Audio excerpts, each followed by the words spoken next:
दोस्तों, भारतीय रेलवे दुनिया का चौथा सबसे बड़ा रेलवे नेटवर्क। हर दिन 1 करोड़ 4 लाख से ज्यादा लोग सफर करते हैं इन ट्रेनों में। लेकिन क्या आप जानते हैं कि इस रेलवे के इतिहास में कुछ ऐसी भयानक दुर्घटनाएं हुई हैं जिन्होंने सैकड़ों परिवारों को तबाह कर दिया। आज मैं आपको ले जाऊंगा भारत की 10 सबसे दुखद ट्रेन दुर्घटनाओं की यात्रा पर। और ध्यान रखिएगा, नंबर 1 पर जो घटना है वो इतना दिल दहला देने वाला है कि आज भी उस नदी के किनारे रहने वाले लोग उस रात को भूल नहीं पाते। 800 से ज्यादा लोग एक ही रात में, और आज तक कई शव नहीं मिले। तो वीडियो को लास्ट तक देखिएगा, और अगर पहली बार चैनल पर आए हैं तो सब्सक्राइब जरूर कर लीजिए। चलिए शुरू करते हैं। नंबर 10, अमृतसर दशहरा ट्रेन त्रासदी। साल 2018 से 19 अक्टूबर की शाम अमृतसर में दशहरा का त्योहार मनाया जा रहा था। हजारों लोग इकट्ठा हुए थे रावण का पुतला जलाने के लिए, लेकिन किसी को नहीं पता था कि अगले कुछ मिनटों में क्या होने वाला है। लोग रेलवे ट्रैक के पास खड़े थे पुतला देखने के लिए। शोर शराबा, खुशी का माहौल। तभी अचानक एक यात्री ट्रेन आई पूरी स्पीड में। लोगों को पता ही नहीं चला क्योंकि पुतले के धुएं और शोर की वजह से ट्रेन की आवाज सुनाई नहीं दी। 62 लोगों की मौके पर ही मौत हो गई। 200 से ज्यादा घायल हुए। सबसे दर्दनाक बात, ज्यादातर पीड़ित बच्चे और महिलाएं थीं जो सिर्फ त्योहार देखने आए थे। जांच में पता चला कि ये कोई रेलवे की गलती नहीं थी। लोग खुद अवैध तरीके से ट्रैक पर खड़े थे। लेकिन सवाल ये है कि इतनी बड़ी भीड़ के लिए उचित सुरक्षा व्यवस्था क्यों नहीं थी? एक त्योहार जो हमेशा के लिए काले दिन में बदल गया। Number 9, 2023 Odisha triple train. अब आते हैं सबसे हालिया त्रासदी पर। 2 जून 2023, बालासोर, ओडिशा। ये दुर्घटना इतनी बड़ी थी कि पूरी दुनिया ने भारत की तरफ देखा। शाम करीब 7 बजे कोरोमंडल एक्सप्रेस जो हावड़ा से चेन्नई जा रही थी, वो गलती से लूप लाइन पर आ गई जहां एक मालगाड़ी खड़ी थी। हाई स्पीड टक्कर हुई। 21 कोच पटरी से उतर गए। लेकिन दोस्तों, त्रासदी यहीं नहीं रुकी। उसी समय विपरीत दिशा से बेंगलुरु हावड़ा सुपरफास्ट एक्सप्रेस आ रही थी। पटरी से उतरे कोचों ने उसे भी टक्कर मार दी। 3 ट्रेनें, एक भयानक श्रृंखला प्रतिक्रिया। 296 लोगों की मौत, 1200 से ज्यादा घायल। शव इतने बुरी तरह कुचले गए थे कि पहचान के लिए परिवारों को तस्वीरें देखनी पड़ी। कुछ शव तो इतने जले हुए थे कि पहचान ही नहीं हो पाई। जांच में पता चला सिग्नलिंग सिस्टम में खराबी थी। इलेक्ट्रॉनिक इंटरलॉकिंग फेल हो गया। लेकिन सवाल यह है कि इतने महत्वपूर्ण रूट पर कावच एंटी कोलिजन सिस्टम क्यों नहीं था? आधुनिकीकरण की बातें होती हैं, लेकिन जमीनी हकीकत कुछ और है। नंबर 8, ज्ञानेश्वरी एक्सप्रेस माओवादी हमला। 28 मई 2010 रात का 1:30 बजा था। ज्ञानेश्वरी एक्सप्रेस जो हावड़ा से मुंबई जा रही थी, पश्चिम बंगाल के पश्चिम मिदनापुर जिले से गुजर रही थी। यात्री सो रहे थे, कुछ अपने सपनों में खोए हुए थे। तभी अचानक एक जोरदार झटका लगा। 13 कोच पटरी से उतर गए। लेकिन दोस्तों, यह कोई दुर्घटना नहीं थी। माओवादी आतंकवादियों ने रात के अंधेरे में रेलवे ट्रैक को तोड़ फोड़ कर नुकसान पहुंचाया था। उन्होंने रेल फास्टनर्स निकाल दिए थे, वो धातु क्लिप्स जो पटरियों को स्लीपर्स से जोड़ती हैं। ट्रेन तेज गति में थी और जैसे ही छेड़छाड़ किए गए हिस्से पर पहुंची, पटरी से उतर गई। और फिर सबसे भयानक चीज हुई। पटरी से उतरे कोच विपरीत ट्रैक पर आ गए और उसी वक्त एक मालगाड़ी वहां से गुजर रही थी। टक्कर हुई, धातु मुड़ गई, शव फंस गए, कोच कुचल गए। 148 लोगों की मौत, 200 से अधिक घायल। बचाव कार्यों में कई घंटे लग गए क्योंकि स्थान बेहद दूर दराज था। बचे हुए लोग बताते हैं कि घायल लोग घंटों तक मलबे में फंसे चीखते रहे, लेकिन मदद नहीं पहुंच पाई। जांच में माओवादी समूहों ने जिम्मेदारी लेने का दावा किया। ये उनके विरोध सप्ताह का हिस्सा था। लेकिन सोचिए, एक राजनीतिक बयान के लिए 148 निर्दोष जिंदगियां, क्या यही न्याय है? नंबर 7, 2016 पुखराया पटरी से उतरना। 20 नवंबर 2016 रात के 3:10 इंदौर पटना एक्सप्रेस उत्तर प्रदेश के पुखराया के पास से गुजर रही थी। अचानक बिना किसी चेतावनी के 14 कोच पटरी से उतर गए। मेटल का ऐसा कहर बरपा कि कोच एक दूसरे के ऊपर चढ़ गए, कुछ पूरी तरह कुचल गए। जो दृश्य सुबह सामने आया वो किसी बुरे सपने से कम नहीं था। 146 लोगों की मौत, 200 से अधिक घायल। लेकिन असली त्रासदी तो पीड़ितों की पहचान में हुई। कई परिवारों को सही हालत में शव भी नहीं मिले। जांच में पाया गया कि ट्रैक में फ्रैक्चर था, रेल रखरखाव की कमी। लेकिन गहराई में जाओ तो पता चलता है फंड आवंटन की समस्या, स्टाफ की कमी, पुराने निरीक्षण तरीके, सिस्टम फेल होने की पूरी कहानी। रेलवे ने मुआवजा दिया, लेकिन क्या पैसा किसी की जान वापस ला सकता है? नंबर 6, समझौता एक्सप्रेस बम विस्फोट, 18 फरवरी 2007। समझौता एक्सप्रेस वो ट्रेन जो भारत और पाकिस्तान को जोड़ती थी। समझौता का मतलब है समझौता, दोस्ती। लेकिन उस रात जो हुआ वो सिर्फ नफरत की कहानी थी। रात करीब आधी रात के बाद ट्रेन पानीपत के पास दीवाना से गुजर रही थी। अचानक 2 कोचों में आईडी बम फट गए। आरडीएक्स विस्फोटकों से भरे सूटकेस, टाइमर डिवाइस के साथ आग तुरंत भड़क उठी। यात्री जो सो रहे थे उन लोगों को बाहर निकलने का मौका भी नहीं मिला। खिड़कियां सील थीं, दरवाजे गर्मी से जाम हो गए। लोग जिंदा जल रहे थे और बाहर नहीं निकल पा रहे थे। 68 लोगों की मौत, ज्यादातर पाकिस्तानी नागरिक जो अपने रिश्तेदारों से मिलने भारत आ रहे थे। 12 घायल। लेकिन दोस्तों, असली त्रासदी तो बाद में शुरू हुई। शव इतने बुरी तरह जले हुए थे कि पहचान लगभग असंभव हो गई। 15 शवों की तो पहचान ही नहीं हो पाई। कुछ परिवारों को गलत शव मिले। डीएनए परीक्षण ठीक से नहीं हुआ। जांच कई सालों तक चली। पहले इस्लामवादी समूहों को दोषी ठहराया, फिर हिंदू उग्रवादी समूहों को। 2019 में अदालत ने सभी आरोपियों को बरी कर दिया, सबूतों की कमी की वजह से। आज 2026 में मामला अभी भी विवादास्पद है। न्याय अभी भी लंबित।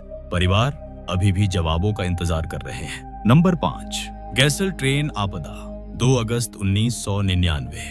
पश्चिम बंगाल का गैसल स्टेशन, एक छोटा सा दूरदराज स्टेशन जहां आमतौर पर कुछ नहीं होता। लेकिन उस रात जो हुआ वो इतिहास बन गया। ब्रह्मपुत्र मेल पूरी गति में आ रही थी।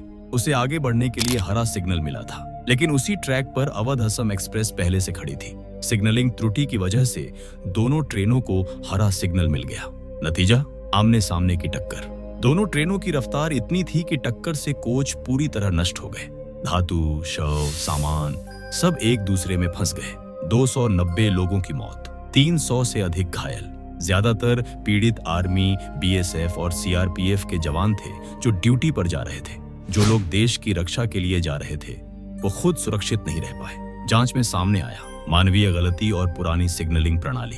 दोनों ट्रेनें एक ही ट्रैक पर, विपरीत दिशा से, पूरी रफ्तार में। यह सिर्फ दुर्घटना नहीं थी, यह सिस्टम की पूरी विफलता थी। नंबर 4, पेरुमन ब्रिज त्रासदी, 8 जुलाई 1988।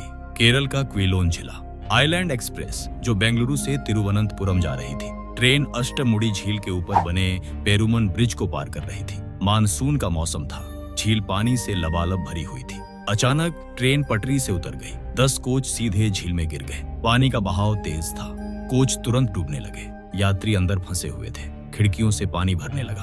अफरा तफरी, चीखें और फिर सन्नाटा। 105 लोगों की मौत। शवों को बरामद करना बेहद मुश्किल था क्योंकि झील में दृश्यता शून्य थी। कुछ शव तो कभी मिले ही नहीं। कारण, जांच में पाया गया कि ट्रैक के संरेखण में समस्या थी और ट्रेन के पहिए भी खराब थे। उचित रखरखाव नहीं किया गया था। एक और सिस्टम फेलियर जिसकी कीमत निर्दोष लोगों ने चुकाई। नंबर 3, फिरोजाबाद रेल टक्कर। दोस्तों, अब आते हैं 20 अगस्त 1995 की भयानक रात पर। फिरोजाबाद, उत्तर प्रदेश।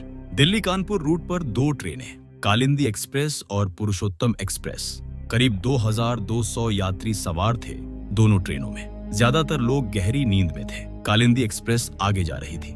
अचानक एक नीलगाय, बड़ा हिरण, ट्रैक पर आ गया। ड्राइवर ने आपातकालीन ब्रेक लगाए। ट्रेन रुक गई, लेकिन ब्रेकिंग सिस्टम खराब हो गया। ट्रेन वहीं खड़ी रह गई बीच ट्रैक पर। अब समझिए स्थिति। रात का 2:55 बजा है, अंधेरा है और एक ट्रेन बीच में रुकी हुई है। उसके पीछे से पुरुषोत्तम एक्सप्रेस आ रही है 70 किलोमीटर प्रति घंटा की गति में। सिग्नलिंग सिस्टम ने भी धोखा दे दिया। पुरुषोत्तम एक्सप्रेस को हरा सिग्नल मिल गया। ड्राइवर को पता ही नहीं चला कि आगे ट्रेन खड़ी है। और फिर टक्कर इतनी जबरदस्त थी कि कालिंदी एक्सप्रेस की आखिरी 3 कोच पूरी तरह नष्ट हो गई। पुरुषोत्तम एक्सप्रेस का इंजन और पहली 2 कोच पटरी से उतर गई। धातु का ऐसा मुड़ा हुआ जाल बन गया कि बचाव कर्मियों को समझ नहीं आया कहां से शुरू करें। 358 लोगों की मौत आधिकारिक तौर पर। कुछ स्रोत कहते हैं 400 से अधिक, क्योंकि बहुत से लोग बिना टिकट के यात्रा कर रहे थे। उनका कोई रिकॉर्ड नहीं था। जो दृश्य सुबह सामने आया, शव इतने बुरी तरह कुचले गए थे कि पहचान के लिए परिवारों को कपड़े और निजी सामान देखने पड़े। कई परिवारों को तो पता ही नहीं चल पाया कि उन्हें जो शव मिला वो सच में उनके अपने का है या नहीं। ये भारत का दूसरा सबसे घातक ट्रेन हादसा है और सबसे दुखद बात, ये पूरी तरह रोका जा सकने वाला था। अगर उचित सिग्नलिंग सिस्टम होता, एंटी कोलिजन डिवाइस होते तो 358 जिंदगियां बच सकती थी। नंबर 2, नेल्लोर ट्रेन आग। 30 जुलाई 2012 सुबह करीब 4 बजे नई दिल्ली से चेन्नई जा रही एक ओवरनाइट यात्री ट्रेन आंध्र प्रदेश के नेल्लोर के पास से गुजर रही थी। ज्यादातर यात्री गहरी नींद में थे। अचानक S11 कोच में आग लग गई। स्टेशन कर्मचारी ने देखा और अलार्म बजाया। ट्रेन तुरंत रोकी गई और जलते हुए कोच को अलग कर दिया गया ताकि आग बाकी ट्रेन में न फैले। लेकिन दोस्तों, तब तक बहुत देर हो चुकी थी। रेलवे कोच कितनी जल्दी आग पकड़ती है। फोम सीटें, सिंथेटिक सामग्री, कुछ ही मिनटों में पूरी बोगी आग का गोला बन गई थी। 47 लोगों की मौत हो गई। कुछ अपने सोने वाली बर्थ में ही जिंदा जल गए। बचे हुए लोग बताते हैं कि कोच का एक दरवाजा पहले ही आग में घिर गया था, तो सभी को दूसरे सिरे से निकलना पड़ा। अफरा तफरी में लोग गिर रहे थे, धक्का मुक्की हो रही थी। जांच में 2 सिद्धांत सामने आए। कुछ कहते हैं कि बिजली के शॉर्ट सर्किट से आग लगी, लेकिन कुछ यात्रियों ने कहा कि उन्होंने विस्फोट जैसी आवाज सुनी थी। एक केरोसिन का कैन भी मिला था जिससे तोड़ फोड़ के शक उठे, लेकिन आज तक यह पुष्टि नहीं हो पाई कि असली कारण क्या था। एक और रहस्य जो अधूरा रह गया। नंबर 1, बिहार ट्रेन आपदा। और अब दोस्तों, आ गए हम नंबर 1 पर। 6 जून 1981, वो तारीख जो भारतीय रेलवे के इतिहास में सबसे काले अक्षरों में लिखी गई है। बिहार का मनसी सहरसा रूट, मानसून का मौसम था। बागमती नदी पूरे बहाव में थी। बारिश से सूजी हुई, गाद भरे पानी से भरी एक 9 डिब्बों वाली यात्री ट्रेन इस रूट पर जा रही थी। आधिकारिक तौर पर तो 800 यात्री बताए गए, लेकिन हकीकत में करीब 1000 से अधिक लोग थे।